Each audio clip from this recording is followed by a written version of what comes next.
Barangay LS 97.1 Forever! Mga kwento ng pag-ibig, kwento ng pag-asa at mga kwento ng buhay dito sa Barangay Love Stories. Love Stories.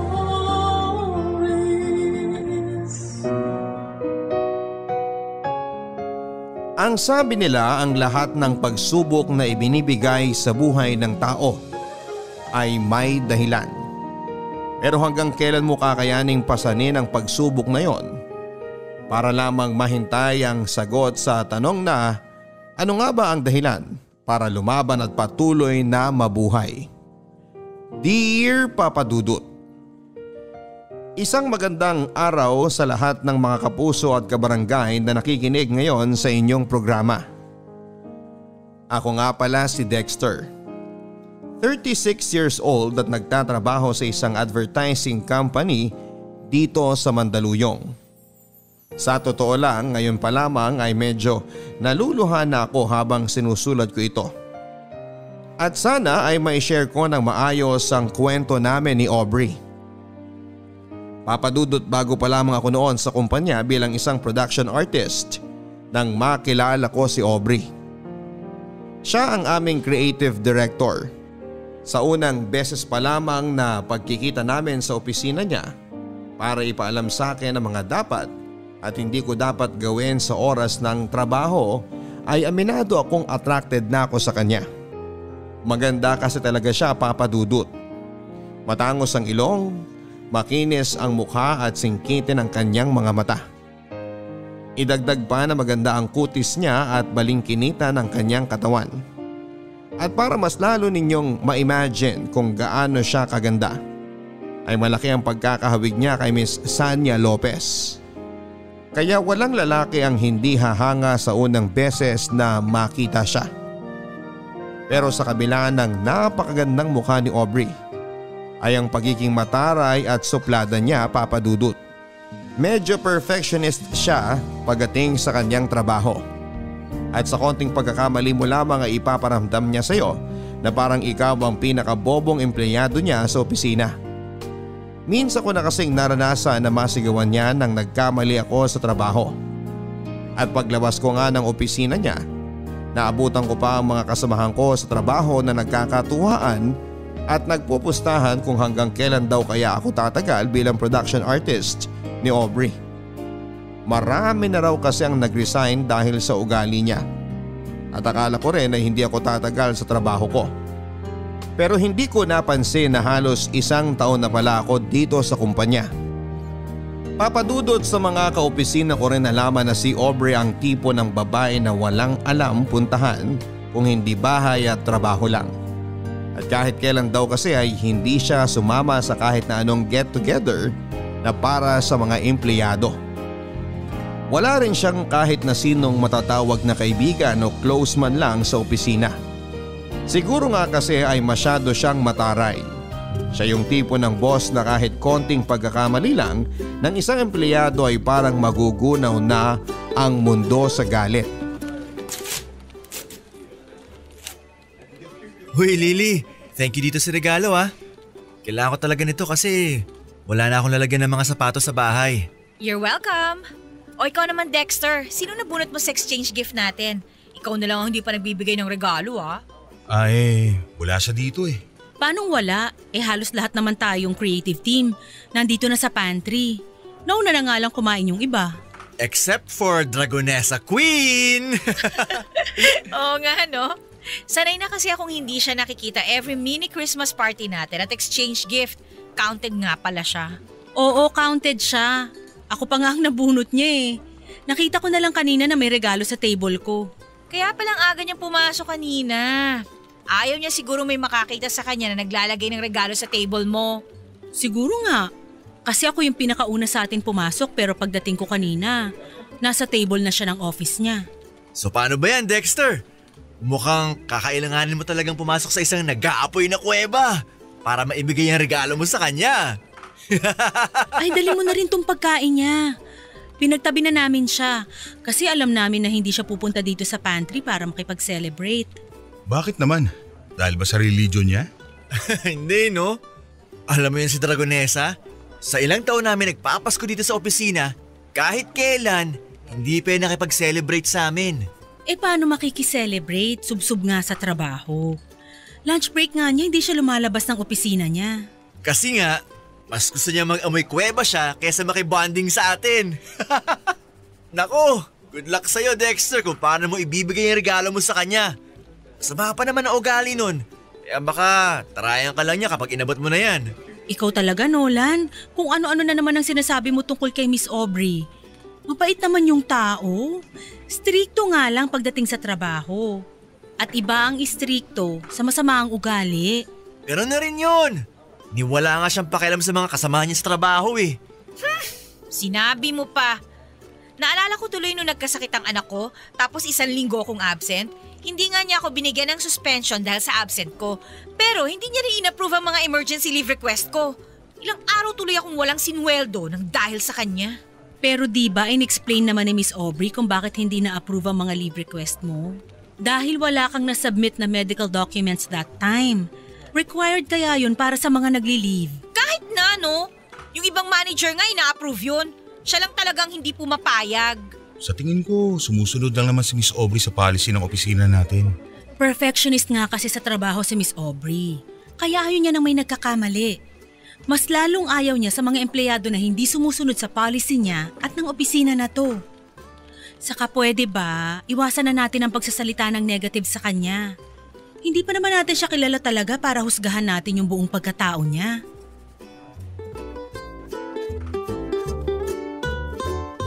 Papa Dudut, tama naman ang office mate ko na si Lauren sa mga sinabi niya. Istrikta si Aubrey pagdating sa trabaho pero hindi ibig sabihin noon ay masama ng ugali niya. Gusto niya lang na maayos ang mga trabaho namin sa opisina. Lahat ng malamig na pakikitungo niya sa amin at kasungitan niya ay ginagawa niya yon para mas ayusin namin ang kanya-kanyang trabaho.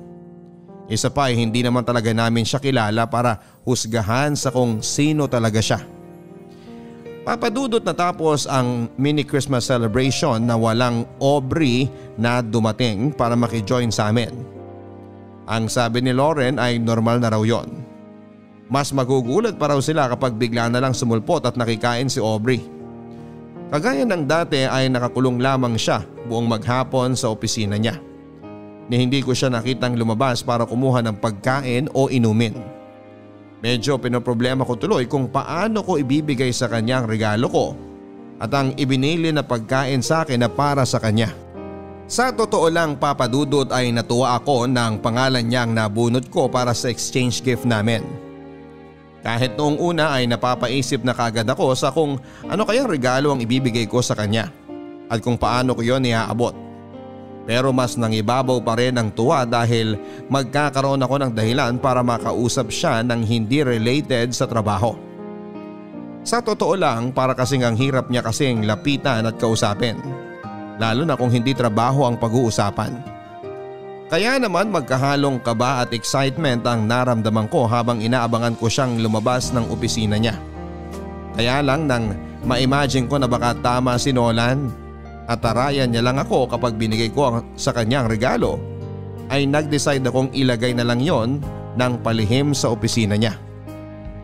Papadudot, pahapunan nang sa wakas ay magbukas ang pinto ng opisina ni Aubrey at lumabas siya para siguro kumuha ng tubig sa pantry. Saglit akong pumasok sa opisina niya at nilagay ang regalo ko para sa kanya, pati na rin ang pagkain. Nang makabalik ako sa table ko ay medyo nakahinga na ako ng maluwag at muling nakapagtrabaho ng maayos.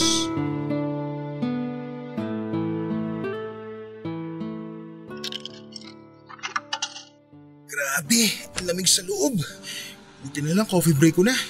Pakakuha nga muna ng kape. Si Miss Aubrey ba'y nag-iossi mag-isa dun? Siya nga.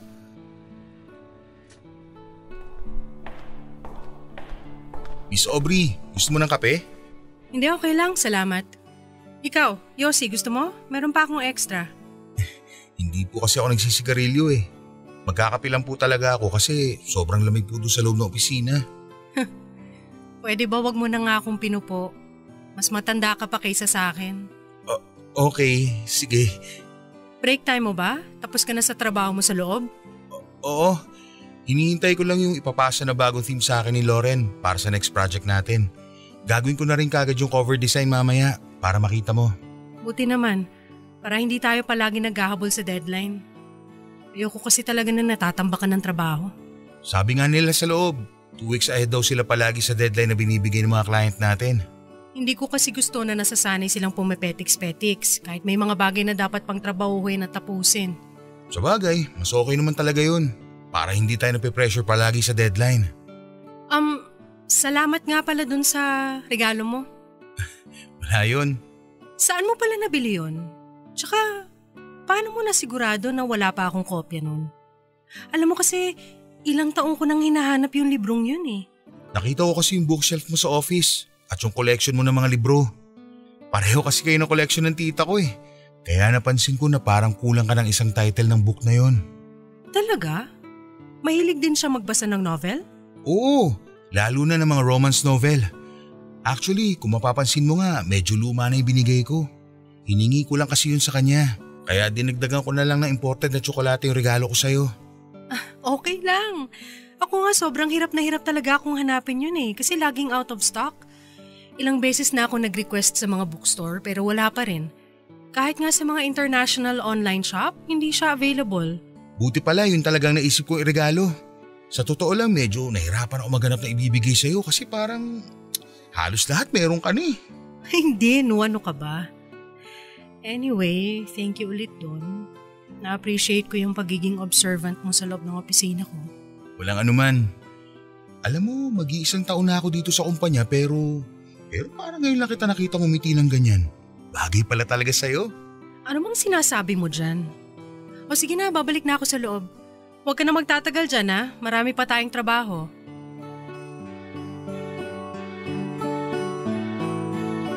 Papadudot, sobrang natuwa talaga ako nang makita kong nagustuhan ni Aubrey ang regalo ko sa kanya. Hindi ko kasi talaga inaasahan yon. Alam ko kasi na may kaya sa buhay si Aubrey, tapos isang lumang libro lang ang ireregalo ko sa kanya. Sinubukan ko rin kasing hanapin yon sa bookstore at online pero wala na akong makitang kopya. Mabuti na lang talaga at pareho sila ng collection ng tita ko at pumayag si tita na hingin ko ang isang libro niya. Sinamahan ko na lang ng mamahaling tsokolate para naman hindi isipin ni Aubrey na tinipid ko ang regalo ko para sa kanya. Pero alam mo Papa Dudut, kung ano ang mas hindi ko inaasahang makita ng araw na yon. Yung pagngiti niya habang magkausap kaming dalawa. Sa loob ng halos 1 taon na nagtrabaho ako sa advertising company na yon ay ni isang beses ay hindi ko siya nakitang ngumiti ng ganon. Kaya naging sobrang espesyal sa akin ang saglit naming pag-uusap ni Aubrey. Papa Dudut, sa pagpasok ng bagong taon ay napansin ko ang unti-unting pagbabago kay Aubrey. Oo, masungit pa rin siya. Mataray at perfectionist pagdating sa kanyang trabaho. Pero paminsan-minsan ay nagagawa na niyang ngumiti na talaga namang bagay na bagay sa mukha niya. Mas lalo siyang gumaganda at hindi nga nagtagal. Naramdaman ko na mas lalo akong nagkakagusto sa kanya. Hanggang sa ma-realize ko na nai-in-love na ako sa creative director ng company namin. Papadudot, dahil medyo nagiging close na ako sa creative director namin, ay Aubrey na lamang ang tawag ko sa kanya kapag kaming dalawa lang ang magkausap. Madalas din ay magkasama na kami sa coffee break. Doon namin pinagkukwentuhan ang mga bagay na hindi related sa trabaho. Kaya naman nalaman ko na high school pa lamang siya ay ulila na siya sa mga magulang. Wala rin siyang mga kapatid o malapit na kamag-anak na nakasama noon. Mag-isa siyang pinag-aaral at binuhay ang sarili niya habang nakikitira sa ninang niya na matandang dalaga. Mabait naman ang ninang niya dahil pinatuloy siya dito sa bahay Papa Dudut. Kaya lang noong nasa college na siya ay namatay ito sa sakit sa puso. Kaya kinailangan niyang maghanap ng ibang titirhan. Kumuha siya ng maliit na kwarto Nagtrabaho bilang service crew sa isang food chain at nag-aral sa gabi. Ganon ang naging routine ng buhay niya hanggang sa nakatapos siya ng college at magkaroon ng maayos na trabaho. At ngayon nga ay may mataas na siyang posisyon sa opisina namin, Papa Dudut. May sarili na siyang bahay na siya lang mag-isa ang nakatira dahil wala na nga siyang malapit na kamag-anak. Yun din ang dahilan kung bakit sanay talaga siya ng walang kasama sa bahay o kahit sa trabaho. Isa rin daw sa mga dahilan kung bakit hindi siya madalas nang humingiti ay dahil pakiramdam niya nagiging mahina siya kapag nakikita ng ibang tao na parang mabait siya. Kaya pinapangatawanan na lamang niya ang pagiging isang dragonesa sa loob ng opisina.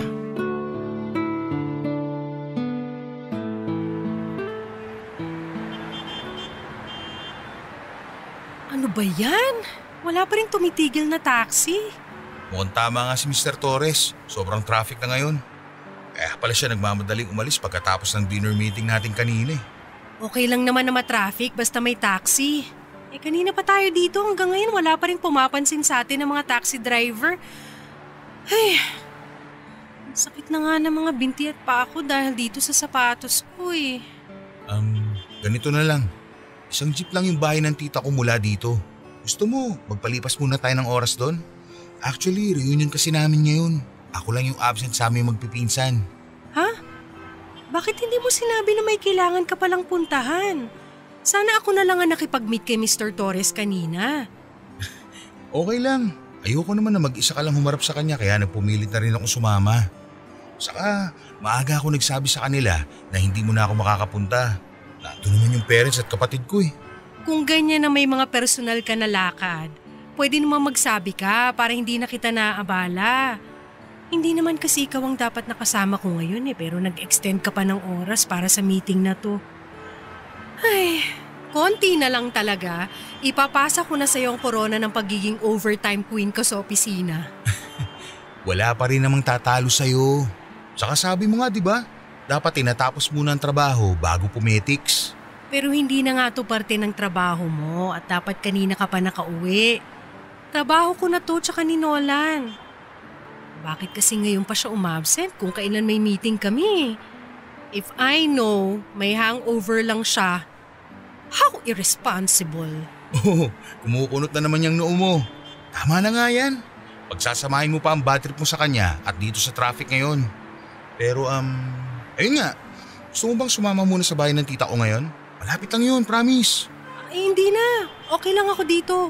Pumunta ka na doon. Dito na lang ako para maghintay ng taxi. Ano ka ba? Hindi naman kita pwedeng iwan dito na mag-isa. Isang jeep lang ang papunta doon sa kanila, kaya doon na lang tayo magpalipas ng rush hour. Hindi ba nakakahiya? Mababait ang mga pinsan ko. Saka nandun din naman ang parents ko eh. Pati yung makulit kong kapatid, sigurado makakasundo mo yun. Dati pa nga kita kinukwento sa kanila eh. Teka, ano namang kinukwento mo sa kanila tungkol sa akin? Na boss kita. Saka... Saka ano pa? Na maganda ka. Sobrang ganda. Ha? Ano yun? Bakit bumubulong ka dyan, Dexter? Wala. Tara na. Punta muna tayo sa tita ko. Tignan mo, walang galawan ng mga sasakyan. Mahihirapan lang talaga tayo kumuha ng taxi ng ganitong oras. Kaya nga mauna ka na lang na umalis. Pumunta ka na dun sa reunion ng family mo. Okay lang ako dito, promise. Tatawagan or iti-text na lang kita kapag nakasakay na ako ng taxi. Aubrey, I insist. Hindi ako alis dito hanggat hindi ka pa nakakasakay. Ayos lang talaga ako. Ito may taxi na. Taxi! Ano ba yan? May laman pala. Ano? Hindi pa rin ba magbabagong isip mo? Ikaw din. Baka gabihin tayo dito. Ayaw na ayaw mo pa namang nasasayang ang oras mo. Kasi naman. Ay, nahihiya lang talaga ako eh. Huwag kang mag-alala. Mababait talaga ang mga pinsan ko sa buong family ko. Kaya sigurado ako na mag-i-enjoy ka ron. Sa tingin mo ba, okay lang talaga sa kanila na pumunta ako? Oo naman. Sabi ko nga diba, matagal ka na nilang gustong makilala ng personal. Saka akong bahala sa'yo kung sakaling gabihin man tayo. Ihatid kita pa uwi. Kaya tara na. Ako na magdadala nitong bag mo.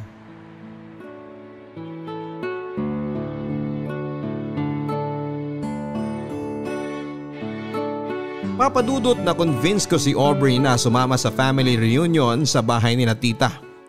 Noong una ay medyo tahimik pa siya at suplada nang makilala niya ang pamilya at ibang kamag-anak ko. Siguro nga kasi hindi naman siya talaga sanay na makihalubilo sa maraming tao. Pero nang lumapit na sa kanya ang nakababata kong kapatid na babae na totoo namang makulit at madaldal, doon na rin siya nagsimulang ngumiti at makipagkwentuhan. Hanggang sa pati ang pinsan ko, kinakausap niya na rin at nakainuman pa niya. Kaya pumayag na rin siyang ihatid ko siya pa uwi sa bahay niya pagkatapos ng reunion. Papadudot simula ng araw na yon ay mas nakilala ko si Aubrey. Yung totoong siya na hindi nagtatago sa pagiging isang dragonesa ng opisina. At dahil naramdaman ko na wini-welcome niya ako sa buhay niya bilang isang malapit at totoong kaibigan, mas ipinakilala ko rin ang sarili ko sa kanya. Kung dati-rate bahay at opisina lamang ang alam na puntahan ni Aubrey, nagkaroon na kami ng chance na dumaan sa coffee shop pagkatapos ng trabaho. Pero hindi para sa isang client meeting, kung hindi para kumain, magkape at magkwentuhan. Madalas din kapag weekend ay nasa bahay namin siya. Kung hindi sila magkakwentuhan ng kapatid kong babae, tumutulong naman siya sa pagluluto kay mami. Pati na rin ang mga pinsan ko na pumupunta sa bahay, nakabanding niya at hindi siya matalo-talo pagdating sa inuman. Alam mo Papadudot, pakiramdam ko nga minsan ay nag-iiba si Aubrey kapag nasa labas na siya ng opisina. Nawawala na kasi yung pagpapanggap niya na mataray siya at sobrang perfectionist sa buhay. Kapag magkasama kami, nagagawa na niyang ngumiti at tumawa. Nasanay ako sa ganong setup namin. Kaya nang minsang mag-leave siya sa trabaho niya ng halos 2 linggo, na alam kong hindi niya talaga ginagawa, ay dinalaw ko siya sa bahay niya para kumustahin siya. Ang sabi niya sa akin ay may trangkaso lamang siya at pagaling na rin siya. Dumalaw raw kasi ang mga pinsan niya na galing sa ibang bansa na kaagad din namang umalis. Pero iba ang naging kutob ko Papadudot. Lalo na nang bigla na lang siyang nahilo habang magkausap kami.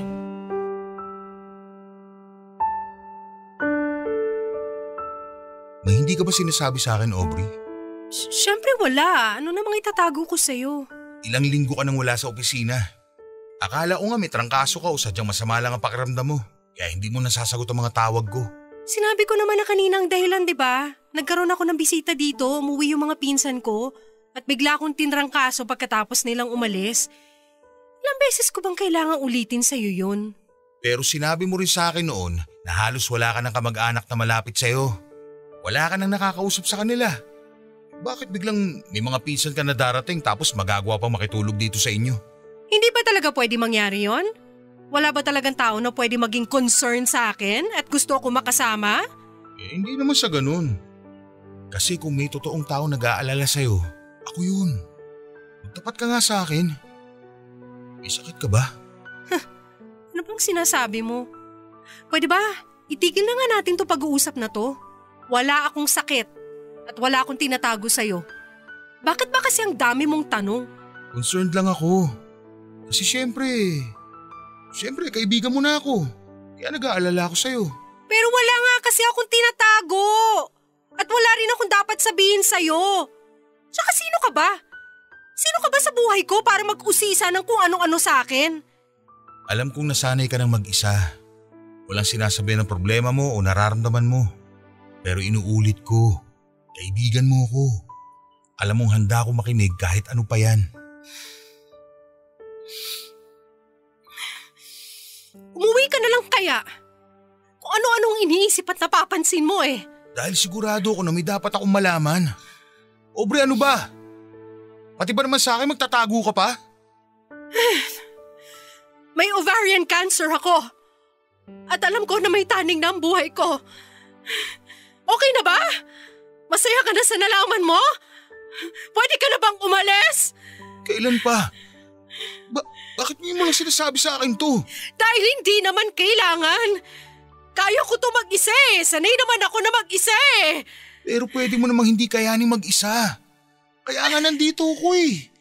Kasi gusto kong iparamdam sa'yo na hindi lahat ng tao iniiwan ka.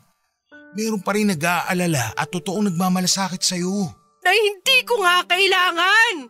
Hindi ko kayo kailangan. Wala akong kailangan at kaya kong sarili ko kasi doon naman ako sanay. Bakit ba kasi ang kulit-kulit mo? Kaya ko nga eh. Kaya ko mag-isa.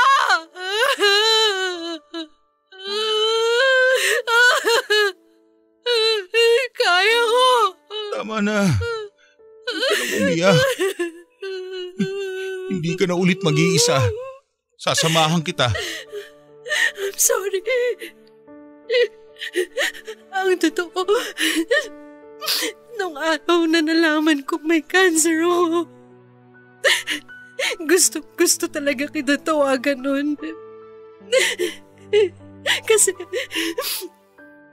Kasi ikaw lang naman ang nakakausap ko eh. Pero naisip ko na para saan pa? Mamamatay na lang din ako, bakit pa ako magiging pabigat sa ibang tao?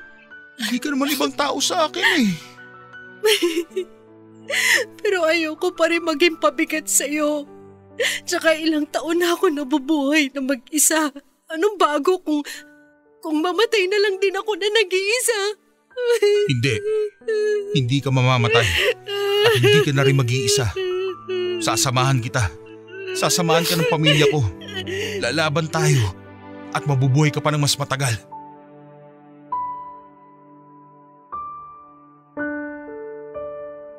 Sobra akong nasaktan nang malaman ko ang tungkol sa stage 2 ovarian cancer ni Aubrey Papadudut. Alam ko namang wala namang kaming relasyon ni Aubrey. Pero sobrang espesyal niya na kasi para sa akin. Siguro sa iba lalo na sa mga kaopisina ko ay para siyang isang dragon na palaging nag-aapoy sa galit. Pero para sa akin kasi ay hindi nila nakita kung paano umamo at maging malambing ang isang dragon. Sa kabila ng pagiging perfectionist niyang boss ay may tinatago siyang kabaitan na hindi niya ipinapakita sa lahat. Madalas siyang nagpapabili ng pagkain na para sa mga kaopisina ko kahit na hindi siya nakikihalubilo o kumakain na kasama namin. Nagpapabot din siya ng cake o regalo sa kung sino man ang may birthday. At kahit na hindi ko siya kadugo ay tinuring niya na halos na totoong magulang sina mami at daddy. Pati na rin ang kapatid ko na sobrang sabik na magkaroon ng ate. Naging parte siya ng pamilya ko hindi lang dahil sa tinanggap niya kami, kung hindi dahil kami mismo ang may gusto na maging parte siya ng pamilya namin. Kaya nang nalaman ko ang tungkol sa sakit niya, gustong gusto ko nang humagulhol pero pinilit kong pigilan. Dahil ayokong panghinaan siya lalo ng loob. Ako lang kasi ang pwede niyang kapitan at kuhanan ng lakas. Kaya kailangan kong magpakatatag sa harap niya. Kahit ako man ay pinanghihinaan na kaagad. Ang naisip ko kasi noon ay bakit si Aubrey pa. Hindi naman sa hinihiling ko na sana ibang tao na lamang ang magkasakit pero napakabata pa kasi niya para danasin ang ganong klase ng hirap ng nag-iisa. Papadudot kagaya ng pinangako ko kay Aubrey ay hindi ko na ulit siya iniwan ng nag-iisa. Hindi ko sinabi sa opisina ang tungkol sa totoong dahilan ng pagpa-file niya ng extension para sa leave niya. Pero alam ko naman na hindi magtatagal ay malalaman nila ang tungkol sa sakit ni Aubrey. Ayaw din kasi ni Aubrey nang kinakaawaan siya ng ibang tao. Mas gusto pa nga niya yung may ines na nararamdaman sa kanya. Nasanay na rin kasi siya sa ganon. Nag-iisa, walang kaibigan, pamilya o karamay. Kaya gusto niyang ipakita sa ibang tao na matigas siya at kaya niyang mag-isa. kahit ang katotohanan ay hinang-hina na siya at kailangan na niya ng kasama. Papa Dudut, mula nga ng araw na nalaman ko ang tungkol sa sakit niya ay madalas na akong pumupunta sa bahay niya. Palagi niya rin akong kasama sa mga check-up hanggang sa therapy niya. Nung una ay palagi niyang sinasabi na kaya niya at hindi niya kailangan ng tulong ko o ng kahit na sino. Pero syempre hindi ako papayag sa pagkakataon na ito na kayanin pa niyang mag-isa. Gusto kong iparamdam sa kanya na may kaibigan na siya sa katauhan ko at pamilya na rin niya ang pamilya ko. Hindi ko alam kung gaano ko pa siya katagal na makakasama at ayokong isipin na malapit nang magwakas ang buhay niya. Naniniwala at nananalig pa rin ako na gagaling si Aubrey. Mabuti siyang tao at hindi niya deserve ang ganitong klase ng sakit o sitwasyon para sa sarili niya.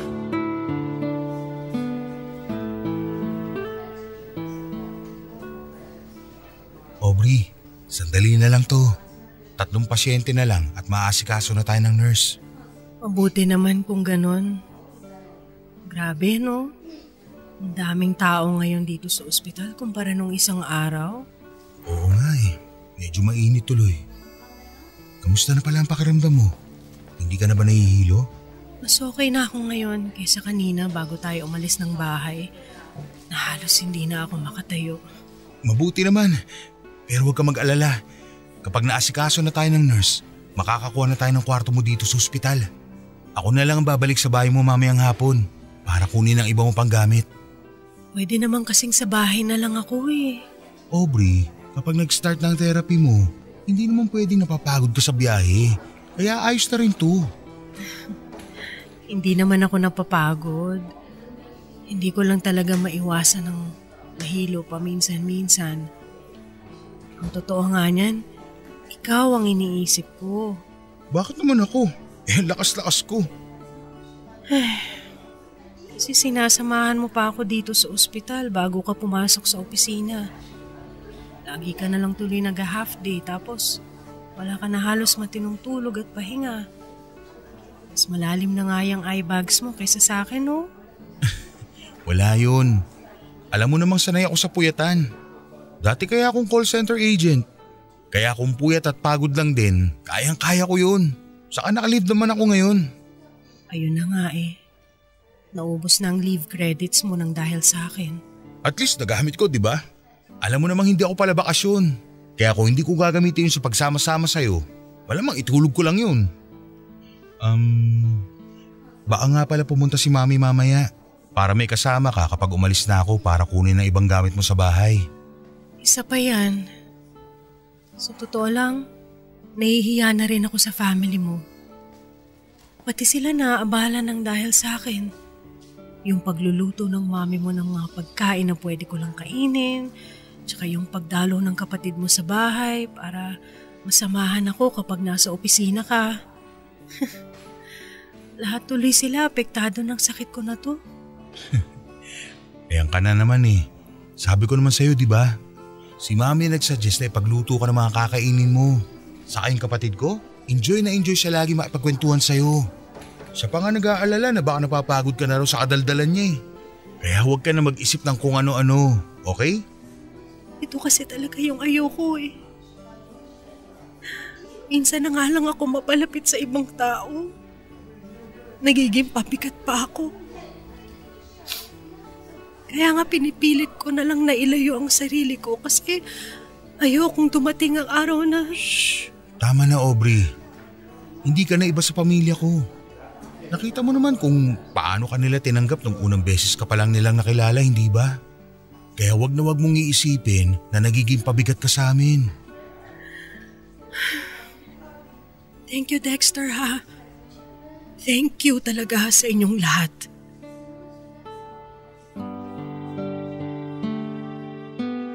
Papadudot dahil nga sa naubos na ang leave credits ko sa opisina, ay madalas nang hindi nababayaran ang mga araw na hindi ako pumapasok. Pero sinisigurado ko na bago ako mag half day o mag leave ay natapos ko ng lahat ng mga trabaho na dapat kong tapusin. Minsan nga ay dinadala ko na rin ang mga yon sa bahay para lang hindi ako maabutan ng deadline. Hindi rin kasi ako pwedeng mawala ng trabaho lalo na ngayong tumutulong na rin ako financially para kay Aubrey. Papadudot kahit paano ay nabawasan ang pagod ni Aubrey sa pila at biyahe nang pumayag na siyang magpa-confine sa ospital para doon na ituloy ang therapy niya. Nang nalaman din ng pamilya ko ang tungkol sa sitwasyon ni Aubrey ay sila nang nag-offer ng tulong para sa kanya. Nagbabantay sa ospital ang kapatid kong babae at si mami naman ay palaging nagluluto at nagdadala ng pagkain na pupwede kay Aubrey. Parte ng pamilya na talaga ang turing nila kay Aubrey at alam kong nararamdaman niya yon.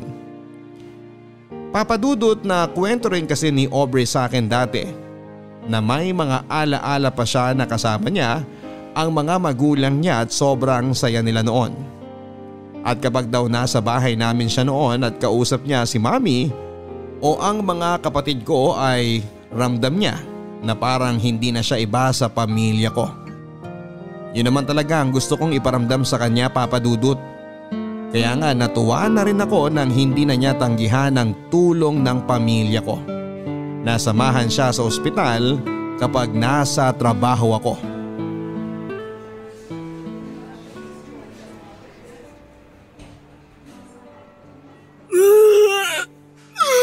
Sige, ilabas mo lang lahat yan. Pagkatapos gagaan na ulit ang pakiramdam mo.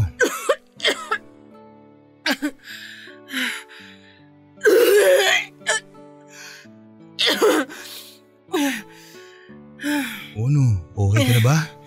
Okay na bang pakiramdam mo? Medyo okay na.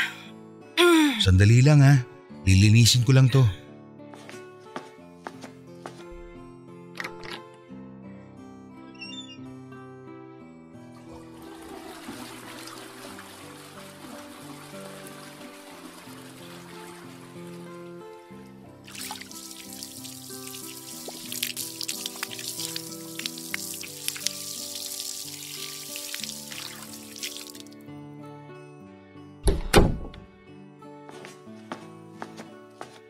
Gusto mo bang matulog muna? Hindi. Ayoko. Para kasing wala na akong ibang ginawa kundi matulog ng matulog. Yun naman kasi ang kailangan ng katawan mo. Pahinga. Nakakapagod din pala magpahinga. Lalo na kapag paulit-ulit. Ang sabihin mo, naninibago ka lang kasi sobrang workaholic mo. Nanggaling nga pala sila mami dito kanina habang tulog ka.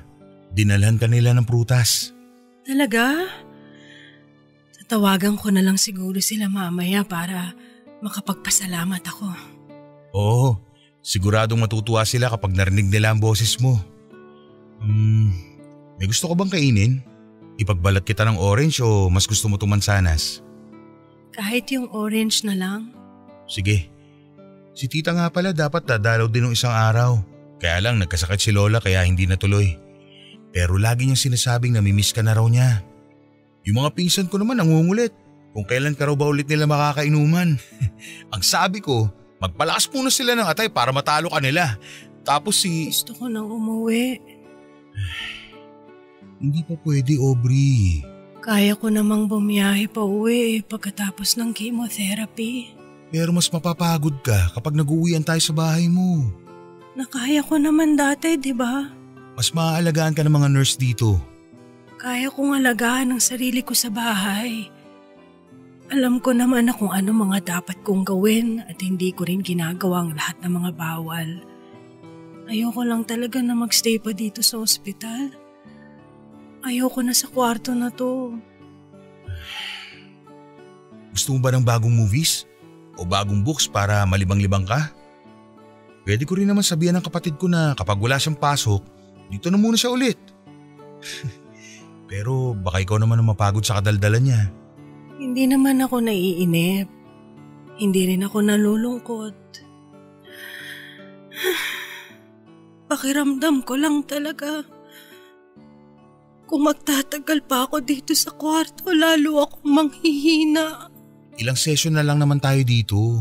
Tapos makakauwi na tayo. Please, Dexter. Gusto ko na talagang umuwi. Ayoko na dito.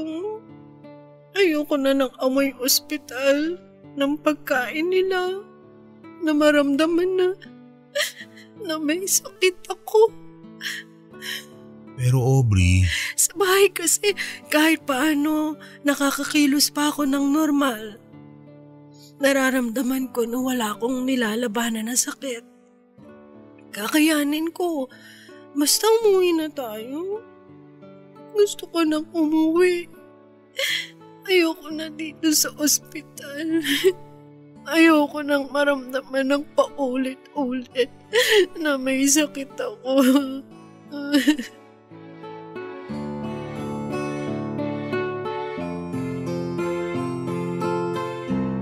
Papadudot pakiramdam ni Aubrey ay mas nanghihina siya kapag nakakonfine siya sa ospital. Kahit para sa akin ay mas convenient pa ngayon dahil may 30 minutes din ang biyahe namin tapos ay pipila pa kami. Pero hindi ko na nga napilit pa si Aubrey na magstay kami sa ospital. Papadudot pagkalipas ng 2 araw ay umuwi na kami sa bahay ni Aubrey. Pumupunta na lamang kami sa ospital kapag schedule na ng therapy niya. Matatag si Aubrey at kahit kailan ay hindi niya ako pinakitaan ng kahinaan o pagkapagod. Wala akong reklamo na narinig at palagi lang siyang nakangiti kapag tumitingin sa akin. Bagay na nagpapalakas lalo sa loob ko na malalampasan niya ang lahat ng ito. Malalampasan namin ang magkasama. Iba kasi ang dating na mga ngiti niya sa akin. Para bang gusto niyang iparamdam sa akin na kagaya ko ay lumalaban din siya at pareho kaming umaasa na gagaling siya. Papadudot sa totoo lang ay nagsisimula na akong panghinaan ng loob na malalampasan ni Aubrey ang napakabigat na pagsubok na ito. Lalo na nang tumaas sa stage 3 ang ovarian cancer niya na sinundan ng panghihina lalo ng katawan niya. Pero nakikita ko pa rin ang determinasyon niya na lumaban. Bagay na muling nagbigay ng lakas ng loob sa akin para magpakatatag. Kung si Aubrey nga ay nangihina na ay pilit na nagpapakatatag at nagpapakalakas. Ano pa ako na walang iniindang sakit sa katawan. Kaya kailangan kong taasan ang pananalig ko na gagaling siya at malalampasan niya ang lahat ng ito. Papadudot habang tumatagal na nakakasama ko si Aubrey ay mas lalo ko siyang minamahal. Pero pinigilan ko ang sarili ko na sabihin sa kanya ang bagay na yon. Ayoko kasing isipin niya na baka naaawa lang ako sa kanya.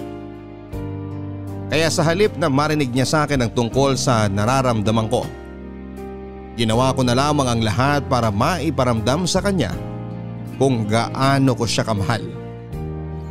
Inalagaan ko siya, inasikaso at kahit kailan ay hindi iniwan. Kasama ko ang pamilya ko sa pagpaparamdam kay Aubrey na hindi siya nag-iisa at may mga tao na nagmamahal at patuloy na nagmamalasakit sa kanya. Sa paraan na yon, alam ko na magpapakatatag siya at lalaban. Hindi lang para sa sarili niya kundi para na rin sa amin. Papadudot dahil nga sa indefinite leave ni Aubrey sa kanyang trabaho, nalaman na ng mga kaopisina namin ang totoong nangyari sa kanya. Pati na rin ang dahilan kung bakit palagi akong late sa trabaho ko. Half day o naka-leave. Halos lahat sila ay nakisimpatya sa pinagdadaanan ni Aubrey, Papadudot. At dahil nga madalas akong naka-leave without pay sa opisina namin, nagsimula ko na ring magastos ang mga ipon ko. Hindi rin kasi biro ang gastusin para sa therapy at sa mga gamot ni Aubrey. At alam ko na paubos na rin ang savings niya. Kaya hanggang kaya ko ay tutulungan ko siya sa kahit na anong paraan na nalalaman ko. Uuwi ka uli ng maaga, Dexter? Oo, pero natapos ko naman na yung mga design na pinapagawa mo sa akin. Paano Paano mo hindi matatapos madaling araw pa lang yata nandito ka na sa opisina? Yung totoo, natutulog ka pa ba? Oo naman no. We, hindi nga pare. Oo nga. Sa biyahe. Grabe siya! Sa biyahe talaga? Sakit kaya sa ulo matulog sa loob ng taxi o kaya sa jeep, no? Naku, sinabi mo pa. Pero yung totoo, Dexter, bakit mo ginagawa yan? Ang alin? Ang lahat ng yan para kay Miss Aubrey. Uy, Dexter, mag-on na ba kayo? Hindi. Magkaibigan lang kami. Wala na kasi siyang ibang pamilya o kamag-anak dito eh. Kaya walang ibang mag-aasikaso sa kanya kung hindi ako na lang. Buti na lang talaga kahit papano nandyan ka. Alam ko namang mabait si Miss Aubrey. May pagkamataray lang talaga. Saka ayaw niya lang talaga ng may nagkakamali sa trabaho lalo na kapag nagiging cause of delay. Totoo yun. Mabait talaga siya. Nasanay lang talaga siya mag-isa at hindi nakikihalubilo sa mga tao. Ay, medyo nagigilty nga ako eh. Ang dami ko kasi naging kapalpakan sa trabaho. Pakiramdam ko tuloy, masyado ko siyang ini-stress nung nandito pa siya sa opisina. Mabait naman kasi talaga si Miss Aubrey. Sadyang mahigpit lang siya pero may pakialam siya sa mga empleyado niya. Madalas kaya siyang nagbibigay ng mga regalo kahit hindi natin siya binibigyan ng kahit na ano. At nagpapakain kapag may okasyon kahit hindi siya lumalabas ng opisina niya. Alam mo, naisip ko rin yan. Hindi niya talaga deserve yung mga nangyayari sa kanya ngayon. Ay. Uy, oo nga pala Nolan. Dala mo ba yung pinagbentahan ng unang batch ng t-shirt tsaka keychain? Oo. Sandali lang. Nandito sa drawer ko.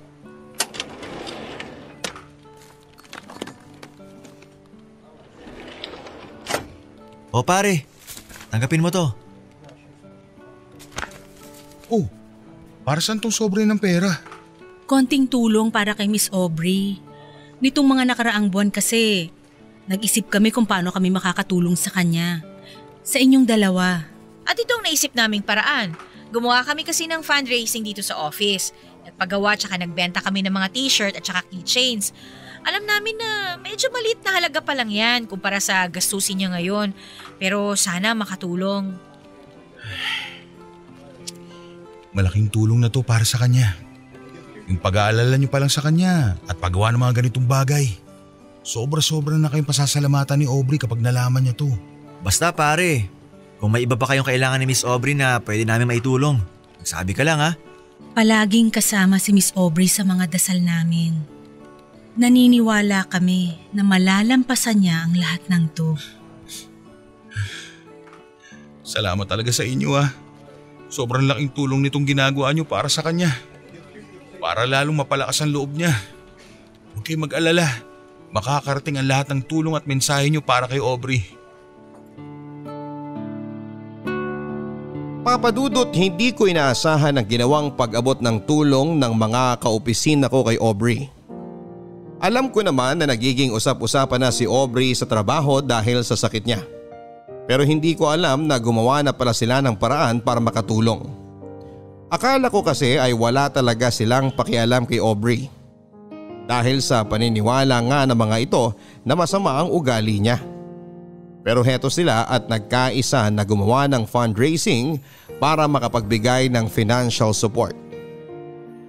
Papadudot nang sabihin ko kay Aubrey ang tungkol sa tulong na inabot ng mga kaopisina namin at patuloy na pagbebenta ng mga ito ng t-shirt at keychain para makalikom pa ng pera ay hindi na niya napigilan ang sarili niya na maiyak. Nagigilty daw siya dahil pakiramdam niya ay hindi naging mabuti ang treatment niya sa mga ito. Pero heto sila at nagmamalasakit para sa kanya. Kaya raw kapag nabigyan siya ng isa pang pagkakataon ay babawi siya sa mga ito. Papadudot, sinabi ko naman sa kanya na wala siyang dapat na ipag-alala. Dahil naiintindihan ng mga kaopisina namin na ginawa niya lang ang tama pagdating sa trabaho. At alam ng mga ito kung gaano siya kabuting tao. Hindi niya kailangang bumawi dahil lumaban at gumaling lang siya sa sakit niya ay sapat na yon para masuklian lahat ng tulong na ibinigay ng mga taong nagmamalasakit sa kanya. Nakausap ko yung kapatid mo kanina sa telepono. Ang kulit-kulit pa rin talaga. Kung pwede raw na dito na lang siya sa bahay matulog araw-araw para may kasama siyang manood ng K-drama. Ang sabi ko naman, kapag weekends na lang para pwede siyang magpuyat, diba? Dexter?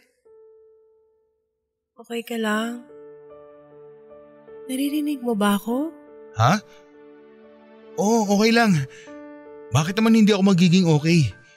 Ano nga yung kinukwento mo? Tungkol kay mami, hindi ba? Ay, tungkol sa kapatid mo, ang sabi ko. Kausap ko siya sa telepono kanina. Oo nga. Sorry. Medyo nabibingi lang ako. Last session na nga pala natin sa chemotherapy mo next week, no? Nag-file na rin ako ng leave for 1 week. Bakit magli-leave ka pa? Wala ka ng leave credits, di ba? Hindi na yan mababayaran ng kumpanya. Kaya dapat pumasok ka na lang noon. Okay lang. Gusto ko kasi sana na mag-celebrate tayo pagkatapos ng last therapy mo. Para saan? Tapos na ang birthday mo ah. Hindi ko rin naman birthday. Walang may birthday. Gusto ko lang na magkaroon ng advance celebration kasi sigurado naman ako na pagkatapos ng last session ng therapy mo, kagaling ka na. Hindi ka pa rin nawawala ng pag-asa. Kahit kailan, hindi naman ako nawala ng pag-asa eh. Araw-araw ka kayang pinagdadasal ni na mami at tita. Pati na rin ang mga kaopisina natin.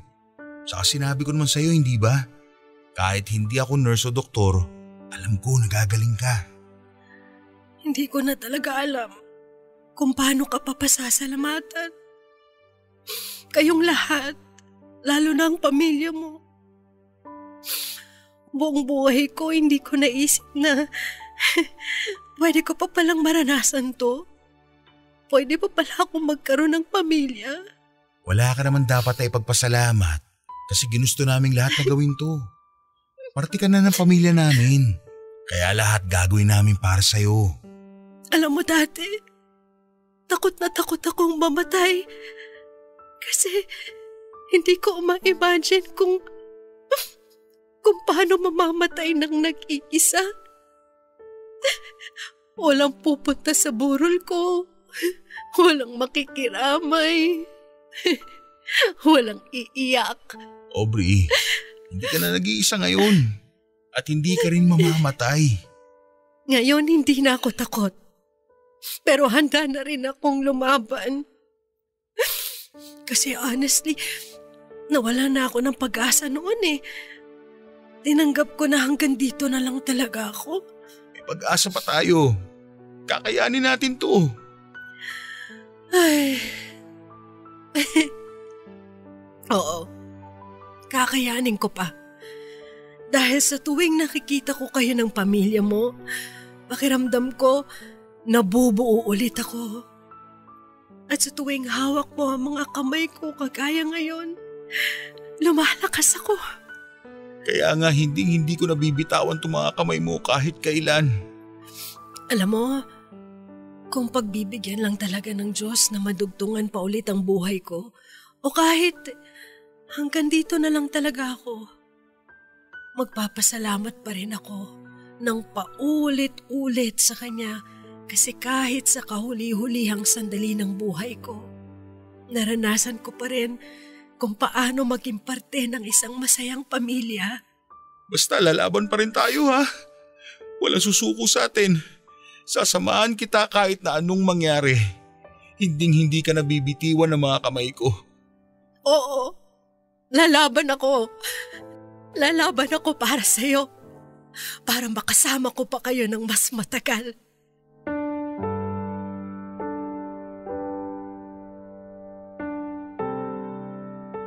Papa Dudut, umaasa ako na pagkatapos ng last session ng chemo at radiation therapy ni Aubrey ay unti-unti nang babalik ang lahat sa normal. Kaya masaya kaming nag-celebrate noon kasama ang pamilya ko, ilang mga kaibigan at kaopisina namin. Pero nang makalipas ang isang buwan ay muli kaming nagpabalik-balik sa ospital. Akala ko talaga Papa Dudut ay tuluyan na siyang mawawala sa akin nang hindi ko man lang nasasabi sa kanya ang totoong nararamdaman ko. Dahil sobrang nanghina talaga ang katawan niya. Pero sa kabila noon ay nakitaan ko siya ng katatagan ng loob na lumaban para mabuhay. Paulit-ulit kaming nagdasal ng pamilya ko at mga kaopisina para sa kanya. Papa Dudut, hindi ako naniniwala na merong mahina at malakas sa Diyos. Mas naniniwala ako na lahat tayo ay may kanya-kanyang oras kung kailan tayo aalis sa mundong ito. At noong panahon na yon, malaki ang pasasalamat ko dahil hindi pa oras ni Aubrey para iwanan ako at ang mga taong nagmamahal sa kanya. Dahil pagkatapos ng halos 3 buwan na pagkakakonfine ni Aubrey sa ospital, ay unti-unting nanumbalik ang lakas niya. Hanggang sa ma-discharge na siya sa ospital at tinuloy na lamang ang pagpapalakas niya sa bahay. Papa Dudut, sobrang laki ng pasasalamat ko sa lahat ng mga taong tumulong kay Aubrey at nagdasal para malampasan niya ang pagsubok na ito. Pero mas nagpapasalamat ako sa Diyos para sa pagbibigay ng panahon para makasama ko pa si Aubrey ng mas matagal. Kaya hindi ko na sinayang ang pagkakataon na ito at sinabi ko na sa kanya kung gaano ko siya kamahal. Ang nakakatuwa doon, Papa Dudut, ay sinagot niya rin kaagad ako. Hindi dahil sa pag-aalaga na ginawa ko sa kanya, kung hindi dahil sa sign na matagal na niyang hinihingi noon. Ang libro na matagal na pala niyang hinahanap-hanap sa iba't ibang bookstore at online shop ay ginawa niya palang sign para mahanap din ang lalaking habang buhay niyang mamahalin. Ang sabi niya, kung sino raw ang lalaki makapagbibigay ng libro na yon ay ang lalaking mamahalin niya ng buong puso. At ako yon, Papa Dudut. Ako ang lalaking dumating sa buhay niya para ibigay ang libro na yon at ito pa rin ang sign na matagal na niyang hinihintay. Papa Dudut, ngayon nga ay 2 taon na kaming kasal ni Aubrey. Wala pang anak pero masaya kaming mag-asawa. 2 taon na rin siyang isang cancer survivor. Pero hanggang ngayon ay sariwang-sariwa pa rin para sa akin ang mga pagsubok na pinagdaanan niya kasama ako. Sobrang nahirapan man siya noon pero alam ko na may dahilan kung bakit namin yon naranasan. At isa na siguro sa mga dahilan na yon ay para maisulat ko ang kwento naming dalawa sa inyong programa. Papa Dudut, dito ko na po tinatapos ang sulat na ito at sana kahit papaano ay nabigyan ni Aubrey ng inspirasyon na magpatuloy na maging matatag ang lahat ng mga taong nakikipaglaban sa sakit na cancer. Huwag tayong mawawala ng pag-asa at pananalig sa Diyos dahil hindi niya tayo bibigyan ng pagsubok na alam niyang hindi natin kakayanin. Maraming salamat sa pagpili at pagbasa ng sulat ko, Papa Dudut. More power and God bless sa inyong lahat na bumubuo ng programang ito. At pati na rin sa ating mga kabarangay na nakikinig ngayon. Ang inyong kabarangay at kapuso forever, Dexter. Mga kwento ng pag-ibig, kwento ng pag-asa at mga kwento ng buhay dito sa Barangay Love Stories. Love Stories. Forever! Forever! Forever!